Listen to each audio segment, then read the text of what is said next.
What just happened? Hello, I'm Bagface. That's Jules. That is Dan. And I'm hosting today. So y'all are in for some trouble. It's going to be fun. We are talking The Boys, episode 4. One of my favorite shows. One of the best episodes of this season yet. I'm so excited to break it down. So we're going to get right into it. Okay. So we start off in a lab. You don't really know where you're at. And all the security cams and the phones go dead. So right away, very, very tense. And then who pops out of the elevator but Homelander carrying a cake? And I don't know what other character could walk into a room carrying a cake and you're just instantly... Oh, that's nightmare fuel. That's nightmare fuel. It's like terrifying right away. I don't know how he does it, but Anthony Starr completely destroys this episode. Oh my God, so good. So good. So good. He is so damn good in this role. I mean, I can't imagine. Just like the role itself. Like I couldn't imagine anybody else playing it. No one else could play him. And he recently said in an interview, who would win in the fight, you or Superman? He was like, I would win. I would hold babies as a shield. For real. And Superman's not going to touch me. He's so good. He's so menacing. I love him. I love him. Scene stealer. Yeah. Amazing. I'll be so mad if he doesn't win an Emmy this year for this episode in particular. He should win an Emmy. It is insane. Oh my God. Okay, so he walks out of the elevator, and then we kind of get a sense of where we are and what this is to Homelander, because he knows one of the guys by name right away, and the guy calls him John. And there's only a few people in the series that call him John, and it's people that knew him before he was Homelander when he was coming up. So right away, we know that something's going down. And then we see a picture of Homelander as a teen. So we know, okay, this is probably where he was made. This is the lab that he was tested on in and where he grew up. And then he starts joking around with everybody in the room. And again, I don't know who could be like this funny and this menacing at the same time. It's just so tense as soon as he starts cracking jokes, which is something else. He's so scary. He's really so scary. Oh my God, he's terrifying. Yeah. And like having to force a laugh at that shit and not like shit your pants. Yeah. I don't know how people do it. Like, you feel it too. You just feel it through the whole scene. You're just like, I would not be a happy camper. This entire episode just made me like, I physically felt all of these emotions. Like there were times when my entire body was just like clenched. I was like, oh my God, no. So good. Okay, and then we see Huey with his dad, who is apparently completely brain dead, and the doctor is trying to convince Huey to pull the plug, which is, pretty sad. He obviously doesn't want to do it, so that's kind of a rough scene, but it's quick. And then we get to see this weird Vought Plus commercial, which I love because they're kind of like throwing shade at Disney. They have like the Vought 25 Expo, which is like D23 ripoff. And the commercial break, which is super funny, it kind of plays on what happened in Gen V, which I don't know if you guys watched Gen V, but I watched Gen V. Did. Very good show. Super fucking good. And funny note, this is my funny note of the show. I was in a movie with one of the main characters in that show, and it was pretty cool. Very cool. Oh, that actually is kind of cool. It was very cool. So like, is that your funny note or is that your humble brag note? That's my humble brag. It's also kind of funny, I think. That's what I thought. I'm literally just like a dude in the background. Literally don't even see my face, but very nice human. It was pretty cool. Well, they fucked up. They should have put your face in it. It would have made it better. I know. Okay, and then we see Starlight, who is trying to convince Robert Singer that she can get people out into the streets to help him with his anti-superhero bill. He's like recently won the presidency, and he's trying to pass a bill through Congress that will get supes out of the military and out of cops and out of positions of power so that they can kind of rein in the superheroes in a way. So she's trying to convince him that she could help with that process. And it kind of seems like they're both really adamant on just burying Vought, which is pretty cool. And he really wants to take down Newman, this guy. That's his big goal. He knows that Newman's like without getting his head popped. Without getting his head popped. Yeah. Which is also terrifying. I can't imagine being in a room all the time with someone could just pop your head. Right, but she has to know he knows, right? Oh yeah. And it's funny how they play off of each other. I was gonna say, because they've been making like the subtle like fuck yous in their conversations. And then we see Frenchie with his boyfriend asking about his family, who he killed which is very weird. And we'll touch on that later on in the episode because that finally comes full circle, which I've been waiting for. It's just the weirdest situation ever. Also kind of weird. I don't know why he would like do that. Why would you do that? They kind of explain it in the episode. So I guess we'll talk about it when we get to there. But oh no, this is the point, I guess. So they kind of talk about how Frenchie was working for that like mobster woman, and this his current boyfriend's mom was doing something that was antagonizing the mob, so he was sent to kill her, but her husband was there and her kids were there, so he ends up killing the husband and the kids and his mom, and he's hiding under the bed and he sees Frenchie's scars on his ankle, which I thought was kind of weird because Frenchie's always naked and they're always fucking. I was the same thing. Like, you've never seen his ankle. How have you not seen that by now? Right. Does he keep his socks on? Because that's weird. But you see him like kind of cover up. He like covers up in that moment when they're talking about it. But no, I meant more when I say like, why would you do that? I mean more like, why would he get involved with this dude? Knowing it's got to be some sense of guilt. He was gonna find out. What?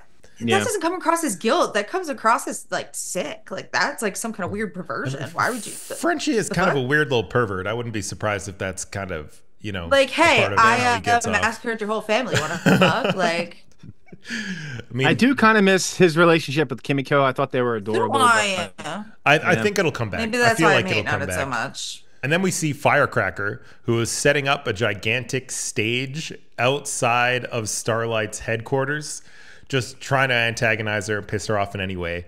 And then we cut back to the tower with the Seven, where we see Sister Sage, who's talking about how she's going to use rumors and social media to get people to start hating Starlight without even knowing why, which I thought was kind of a funny poke at social media and how many people just hate everything and kind of have forgotten the reason why they don't even like things anymore. They just hate things for no apparent reason. Yeah, that's what I love about the boys, too. They kind of make fun of everything, right? They don't leave anybody out. Yeah. They make fun of everything. It's all like real world parallels, which is like so painfully funny. Yeah. I love that kind of humor. And then this is my favorite part of the episode.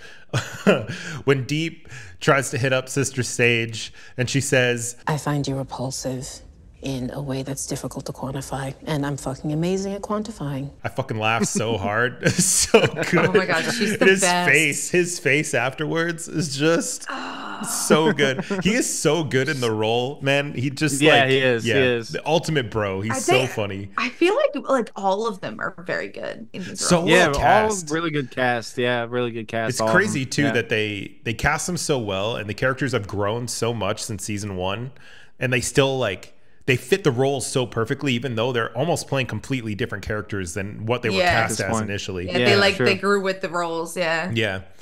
And then we see that Sister Sage hands something to Firecracker, and she's like, "Here you go." She hands her an iPad. She's like, "This is your big finish." We don't get to know what it is yet. We figure it out later in the episode. It's pretty good. Comes to a nice climax. Then we cut back to Starlight, who is preparing to confront Firecracker, and then brings Butcher back into the fold, kind of saying that he's part of the team again. And I love that because I love Butcher. There hasn't been enough Butcher this season, and just hearing him quip with people is my fucking favorite. He's so good. Like, he's a huge asshole, but like can we speculate? But like, he's our asshole. Can we speculate real quick? So. I know you're going to talk about it later, but so it turns out he did take V 4 months ago to try to stop himself from dying, but it doesn't look like it's working. But that weird scene with something that jumped out of him and killed that guy, we'll talk about it later. Definitely has some kind of something going There's something going on. Yeah. I have a cool little theory that I'll talk about. Okay, cool. Nice. Okay, and then Does we it have to do with you being in a movie? No. I'm in lots of movies. I'm sorry. I'm also in TV shows. You know, it's pretty cool. Wow, I got to play a slave once. So cool, Bagface. You're like cool. so popular and handsome and successful. Stop! I know. Canadian. Stop it! I know. I got all this health care. What am I even doing? Okay, and then we go back to Homelander, who's still in the lab. He spends the whole episode in this lab, which I'm very happy. I thought he was going to be in and out and going to do other stuff, but I'm happy that they kept him in the lab this whole time.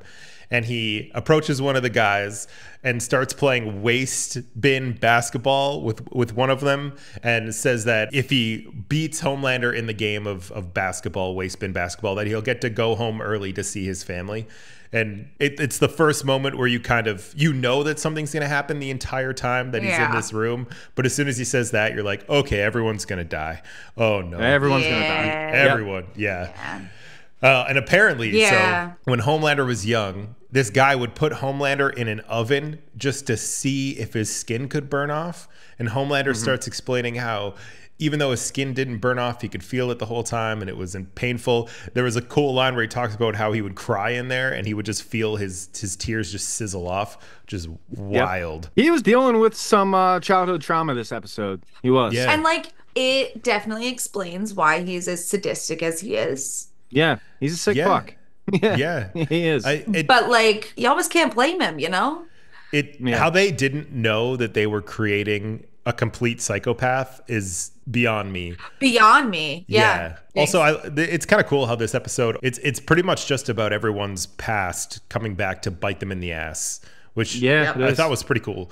It's in like Homelander, he's not his past biting him in the ass. He's going back and handing it to everyone else that kind of fucked up his past. So, it's a win for Homelander, a weird win, but I guess it's a win. I just love that he always finds new and exciting ways to like torture people. He like plays with his food and he like full out gets away with murder on the regular now. Which is no big deal. Which is really ironic for what happens at the end of this episode with people getting very upset with Starlight. True. Yeah. Also, I wrote this down. I just wanted to say the shots that they cut in of him as a teenager in the oven, they're just like quick flashes. Oh my God. So good. Yeah. So good. Okay, so then I had to like pause and go back and like rewatch that shit. Just kind of freeze frame. So he opens the door to the oven and he's like, hey man, this is where I watched your shot from, where I learned this game from, is I watched you through the window of this oven so that I could, learn this game. So why don't you hop in the oven and you watch me take my last shot? And he hops in the oven, turns on the oven, melts this dude, he bursts into flames. And Anthony Starr's just so good. He's just so good. Oh my God. But the punctuation at the end of that. Yeah. You probably would have won. He probably would have won. Yeah. And everybody in the room is just like frozen. They're all just like, oh shit. It's coming. We're next. Yeah, they know. That one girl was probably like, damn, I never should have came back with those fucking plates. Yeah. Like I should have just ran. I don't know why she didn't run. Like Yeah, I would have been gone. Okay, so then we see Huey and Kimiko, who are meeting up with A-Train to get some Compound V for Huey's dad, which comes up later in the episode. A-Train agrees to go get the Compound V from Homelander's apartment because apparently he has collected all of the Compound V and is keeping it in his apartment. And then after A-Train dips, Huey and Kimiko start getting shot at. We realize that it's people from the Shining Light who are from the last episode. It's the group that Kimiko was originally a part of, and then she leaves them to join the boys. Huey kind of takes a spill, hurts his leg, and then Kimiko's like, hey, you either can fight, get out of this, and go try to save your dad, or you can die.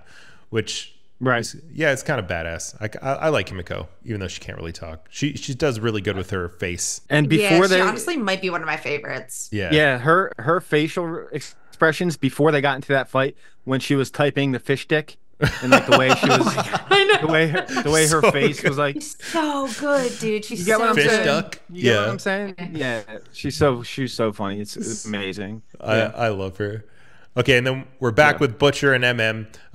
Butcher asks him, this is why I love Carl Urban in this role, is because he just has these moments where he's so real and it comes across so authentic when he's telling MM that if he dies before he can get Ryan away from Homelander, he's basically asking him if he can complete that for him.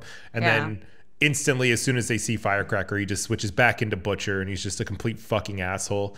And then you realize that they're there because they are trying to blackmail Firecracker with pictures of her sleeping with an underage boy. And he holds up his phone. He has a tweet ready to send with the picture. And she just gives no fucks, is like, cool, presses the post button for him, and then walks off. Which is like... Which I hate her, but that was a badass move. Use it to her advantage. Yeah. That was a power move. Yeah. Yeah, she's like, fuck you guys. I'll go deal with it right now then. Yeah. I mean, Yeah. it was a good recovery. I will give her that. Yeah. Yeah. She does some good stuff.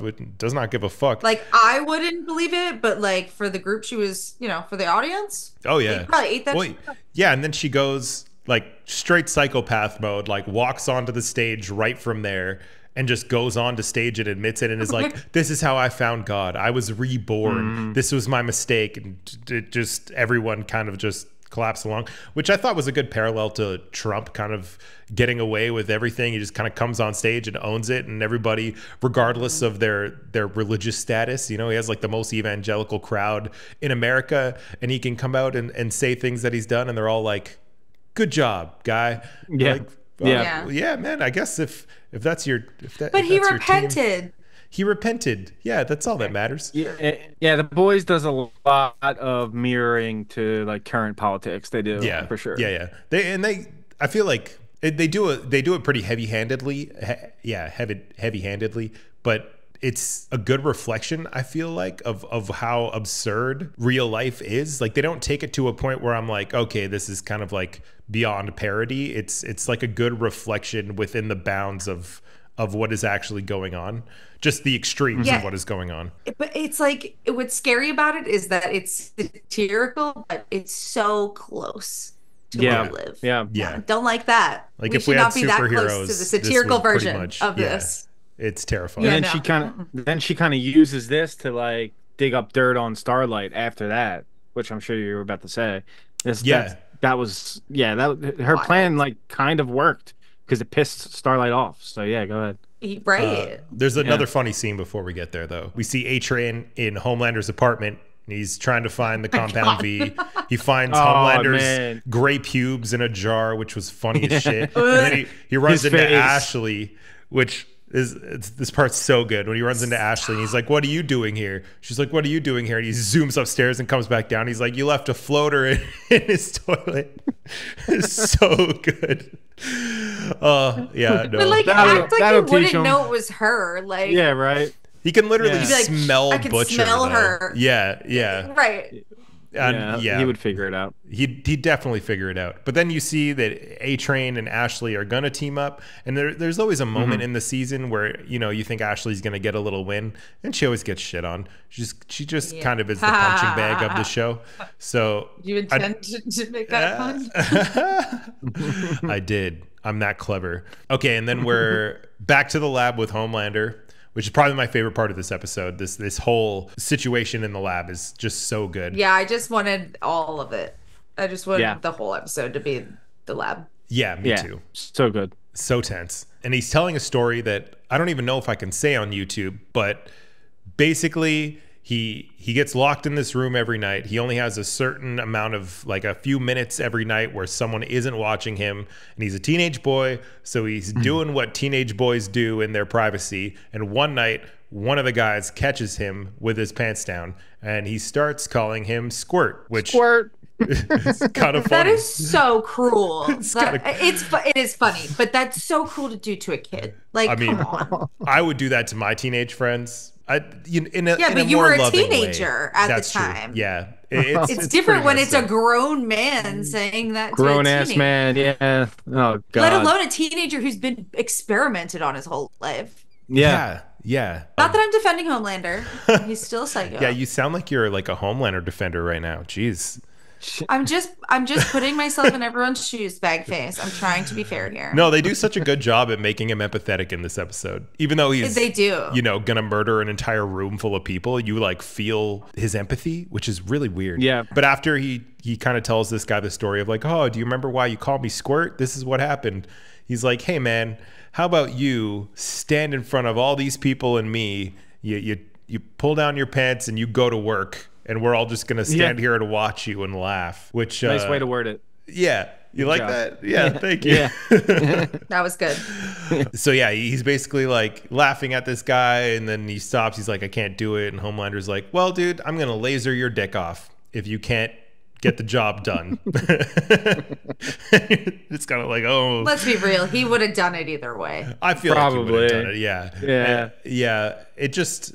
As soon as he says it, you're like, damn, man, this guy's going to get his dick lasered off. That's so unfortunate. Yeah. And then, the guy can't do the deed. So the Homelander lasers it off. And then he lasers it. Lasers it. And then the director of the lab walks in, and it's basically Homelander's kind of mother figure, I'm assuming. So she walks in, she's like, hey, could you put him out of his misery, please? Because he's just kind of sitting there with a hole in his area just screaming. So Homelander walks over and just crushes the dude's head. Just pops his head.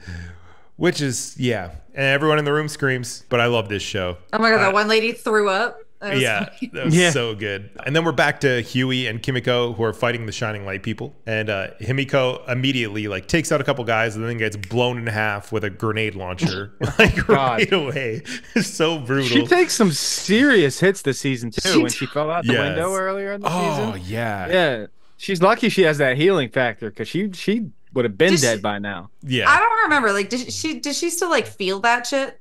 Probably. She must. Yeah, like, she must. Is she still like sore and stuff? Yeah, I would assume so. I imagine she can't feel the pain of her getting splattered on the ground, but yeah. Huey kills a dude with a box cutter, and I think that's the first time he's killed a human, not as a. I think you might be right. Yeah, I think you might be right. Yeah. So it's kind of like a and I big think moment. he kind of liked it. I think he kind of liked it too. It kind of looked like he had a moment where he was like, okay, he opened the box. You know, the box is open now. Yeah, and it feels like that is not a good thing for Huey to have done. And then we find out that the girl that was chasing Huey and Kimiko with the Shining Light people is a girl named Tala, who Kimiko had actually brought into the group herself and made her fight. That's how she gets these scars on her face, and left her there. Pretty much when she left with the boys, she left her in the group. So it's Kimiko's past kind of coming back to bite her in the ass. And then while all this is going on, Firecracker's 6-hour Starlight special is still going, and we finally get to know what the big ending was that Sister Sage had delivered to her before any of this started. And this is when Firecracker tells everyone that Starlight had an abortion 6 months ago. Pretty not cool to do on national television. It pissed her off. Pissed her off. Yeah, which was the plan. Rightfully so. Yeah.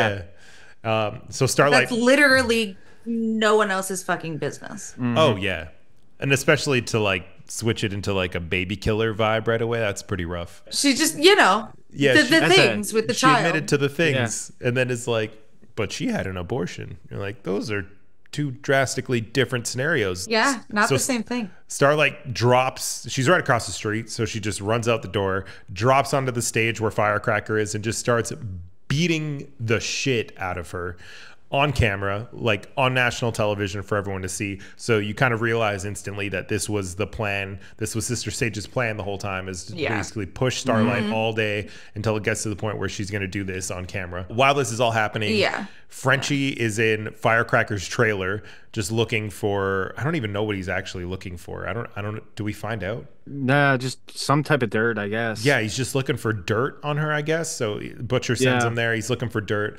And then Mr. Fantastic Priest Edition shows up and just starts whooping Frenchie's ass, like throws him out the window. And then, perfect timing, Butcher shows up and starts fighting the soup that was beating Frenchie's ass. Does this really cool thing where he takes some, I think it's going to be like like dry ice or something, and like an extinguisher. He like freezes his arm and breaks it into pieces. Breaks it off. What's up? I'm sorry. That whole time, all I could think about is that you have to call him Father Fantastic now. So. Father Fantastic. Father, that's good. That's so good. May he rest in peace. So like Butcher and Father Fantastic are fighting, and then he kind of gets him into a chokehold, and he's about to kill Butcher, and you see that little worm just start wriggling up his head, and then Butcher blacks out, wakes up, and there is just pieces of this dude all over the trailer, just dusted. So this is where I'm at. So he took the V. So is that his power? He's got some type of animal in him that jumps out of him. Is that his power? I don't know if it jumps out of him. It could be like a parasite that controls him. My theory is that when he's seeing Becca throughout the episode, it's not actually him seeing Becca. It's like whatever parasite is in him is like making him see Becca and is like talking to her. Okay. Yeah. All right. I wish we would have saw the scene of what actually happened happened. But I'm sure later on in the season we'll see that happen again. Oh, and we'll see it like actually take place. What actually happens? Yeah, I'm kind of happy that he has powers, because you just want Butcher to be able to toe with some soup sometimes. And it's fun to watch them kind of figure out how to do it as humans, but it's also kind of fun to watch him explode a dude. So yeah, I'm kind of excited. Okay, and then we finally go back to Homelander, who meets a director of the lab that he was tested on. And this was a really actually cool scene where he brings her to the bad room, and they're both sitting in there, and she's telling him that Vought purposefully brought in psychiatrists so that they could make him dependent on approval and love as a way to control him. So it's not just the fact that he's human and he has a good side. This was a part of him that was like directly put in so that they could find a way to control Homelander, which is it's crazy. So you don't need a team of the world's best psychiatrists to do that. No, your parents will do just fine. Just some mommy issues. Yeah. The entire season, Homelander's kind of been struggling with the fact that he has these things in him. He has that need for approval and love, and he has like all those different pieces of him in the mirror. He's trying to figure out like how to get rid of it. So I thought it was a pretty neat touch to be like, no, we did that on purpose. Yeah, didn't one of his like little reflection people say like you have to get rid of that human part of yourself? Yeah. And she's just like, ha ha ha, you can't, bitch. It's cooked into the cake. Yeah, you can't get rid of that. We cut back to Frenchie. We finally get this storyline wrapped up, which is Frenchie's past coming back to bite him in the ass. And Frenchie wakes up on the couch with his boyfriend trying to take care of him. And he finally tells him he just can't take it anymore. He's like, hey, it was me. I'm the one who killed your family. He lifts up his pants, shows him the scar. And his boyfriend breaks up with him, rightfully so, but not before fucking beating his ass again, even though he just woke up from an ass beating. Deserved, man. I don't know. You killed the guy's mom, so yeah, you get your ass beat. Honestly, I'm surprised he stopped. Yeah. Oh, yeah, and he even said, I see you again, I'll kill you. So do you think like they're done? I think they're done. Yes. Yeah, for sure. I think the only reason he didn't kill him is because he didn't want to be like him. Yeah, that's fair. I think it was cool too that Frenchie, like, he feels so bad about it that he's kind of just sitting there taking it. Yeah, like, he just like, yeah, he's like, this is what I wanted. I deserve this. Yeah. He said do it. Yeah, he said do it. Yeah. Okay, and then we're getting towards the end of the episode. This scene was, I had to pause this scene like a couple times because it fucked me up so bad. But we learn that the reason that Sister Sage had hooked up with the Deep in the last episode is because when she goes home at night, she takes this long metal pole and gives herself a lobotomy so that she can chill the fuck out and be a normal person. And then by the next day, her brain recoups and rebuilds itself and heals, and she's smart again. So wild. So crazy, man. Yeah. I had a feeling when I saw the pole in the last episode, I was like, no. And I was hoping we wouldn't see it. I just don't understand how they keep coming up with ways to make me cringe. I know. Oh, they always do. Boys is gross. It's a gross show. You think you get in desensitized. The best way. Like, in the best way, yeah. Like, I'm like, oh, no. Yeah, I got to see it. Yeah. Wait, rewind that. I missed a part. Like, and just the slow, methodical, like, play out of the scene where she's like, put it right here. Don't hit my eye. And he, like give the hammer, like, a tap, tap. And she's like, all right, now dig my brain out. Scrape it. I feel like... Scrape it, yeah. Oh, I couldn't listen to that part. No. Nope. It was, the sound design on it was so good. And then her delivery of saying, like, I got something tasty for you now, too. Yeah. My pussy. Oh, my God. Yeah, I'll put that in. I have another flavor town for you. My pussy. Yes. That has to have been foreshadowing the fact that the Deep is definitely going to blind her, right? You think eventually he will? I totally think he's gonna. It's the Deep. He's stupid. Yeah, he's stupid as fuck. I was surprised he didn't blind her that time. So probably, yeah. Or he's gonna try and do it in like the middle of the day or something because he just like wants to get down and he's gonna fuck it up. Kill her or something. Okay, and then we see Newman, who is on TV kind of talking about what Starlight did and how she went out of control, how she like can't be involved with the government anymore. And then we see Starlight get the call from the president, who's like, hey, I can't be associated with you anymore. You're not good for me. So Starlight's in a bad place. It's kind of her past coming back to bite her in the ass, but it feels like weird, because it's not really anyone else's business in her case. But I guess. Here's my thing. I understand why he doesn't want to be associated with her, but wouldn't that be like a good thing for the bill though? Because it's like, oh, superheroes are unstable. We should not have them in places of power. I can see it that way. But when you're trying to pull, like, especially in the States, because it's a reflection of, like, you know, the current political state, it's not so much about what makes sense. It's more about, like, whose team am I on? And like who optically is going to be good for me and my team. And then we see Huey's meeting up with A-Train. He finally gives him the compound V, which is cool. A-Train takes off, and then we see Butcher step out of the shadows, and he's like, "You fucking dumbass! Like, what are you doing? Why would you forgive that guy, number one? And two, what are you doing with compound V?" Huey's like, "I'm going to use it to save my father." And Butcher's like, "Not going to work, man. I already tried it 4 months back," which is what Dan was saying earlier. "Didn't do shit for me. It just made me die a little faster. I didn't get any powers." Is he gonna die? I don't think so. I know feel what like that happens in the parasite comics. won't let him die. I know what happens in the comics, and I'm not gonna tell you. Yeah. I don't think you would. People are good like for no spoilers with this. I Yeah. feel like they've changed enough, but like I haven't had They any change a spoilers. lot. Yeah. They change a lot because even Black Noir, there's a whole bunch of stuff that they change. Oh, I know But that, yeah. for this specific arc of Butcher, I'm like, they say he's got less than 6 months to live. Are they really going to kill him, or is this parasite, like you said, is it going to save him? Yeah. I don't know what's going to happen with Butcher. That's something to theorize below.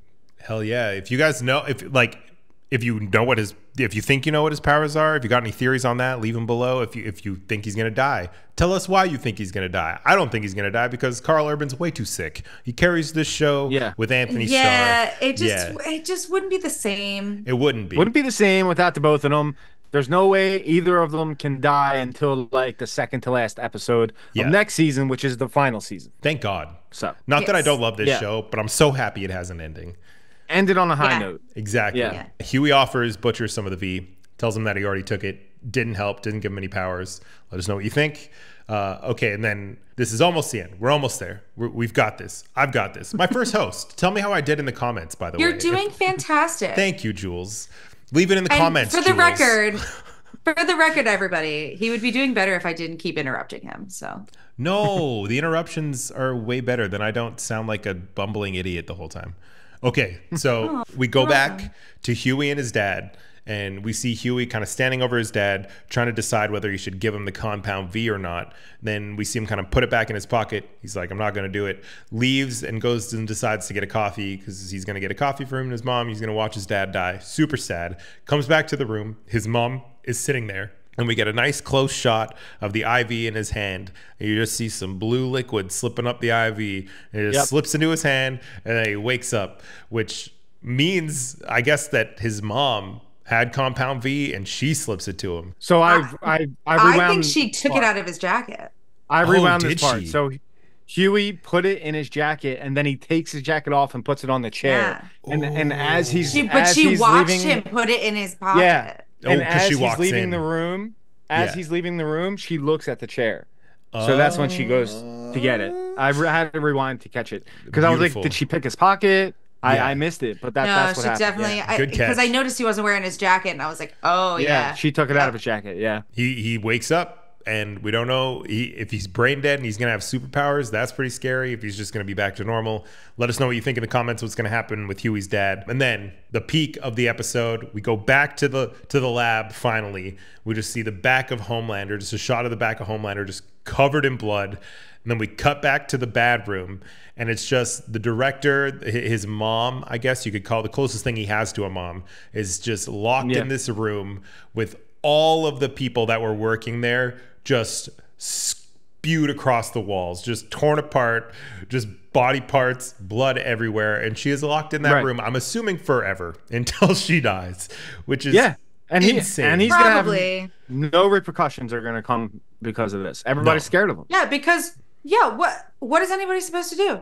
Arrest him? Yeah, he's gonna get away with this like he gets away with everything. Yeah, because if anybody challenges him, he's just gonna laser them in half. The final shot with him with all the blood and when he smirks, that was in the trailer. It was. And I was like, I can't wait to see what happens to the lead up for this shot. And it totally delivered. So good. It was like better than my expectations. Like I it assumed threw it he off was the gonna, entire episode. It was so good. And just to leave someone like in that situation where they're just like in a room with all their coworkers, bodies, until they die of starvation. Well, that is probably the worst way to die in history. He did. Here I am defending him again. Okay, but hear me out. Hear me out. Team Homelander. He had to compound all of those years of trauma into just that little time he had with Barbara, you know? True. So he had to really dial it up. It just makes sense in my brain, you know? Boy did he. And you know, if you're Team Homelander like Jules, the best way that you could possibly Team Homelander. The best way you could possibly show it is go to our merch store. You pick up our July 4th shirt because it's the closest thing we got to Homelander merch. You toss that shit on and everyone will know that you're Team Homelander. Team Homelander. So yeah, that's the whole episode. Tell us what you guys thought of the episode in the comments. Do you think Huey's dad is going to have powers? Do you think he's going to be alive? What the fuck is going on with Butcher? Is Butcher going to have powers? Is something controlling him? And yeah, I don't know. If you have any other theories about the episode, where this season is going to go, leave it in the comments. This has been one of my favorite seasons so far of The Boys. So yeah, I'm really stoked on it. We'll be back next week with another episode of The Boys. We'll be back next Wednesday. We'll have an episode, the season finale. We're gonna do a live stream before the season finale of Dark Matter. We're gonna be doing a live stream the hour before. So come check us out.